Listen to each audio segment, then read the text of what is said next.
বংশরাতে পড়ছে না সাথে পড়ছে যেখানে পড়ুক আমরা সবার জন্য এই বাংলাদেশে তো সংসদে গেলে সারা দেশের জন্য সবার কথা বলা লাগছে। সবাই একটা কথা যে উপকার হইলো হয়। হ্যাঁ হ্যাঁ অবশ্যই হয় এটা আমার খালি খাওয়া দিলে কথা উপকার একটা কথা উপকার হইলো যদি আর হাসপাতালে যাইছি বইয়ের কথা দিবে তাকে কথা খাবে খাবার দিবে একদিন থাকার একটা জায়গায় একটা পাহাড়। আচ্ছা, আপনি অনেক সুন্দর করে কথা বলেছেন, আমি বুঝতে পারছি যে মনোবল অনেক শক্ত আছে, ঠিক হয়ে যাবে ইনশাআল্লাহ।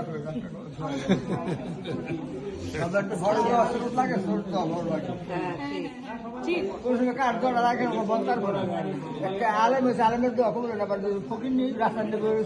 আমার তো কামালদার কবরের মালিক কে?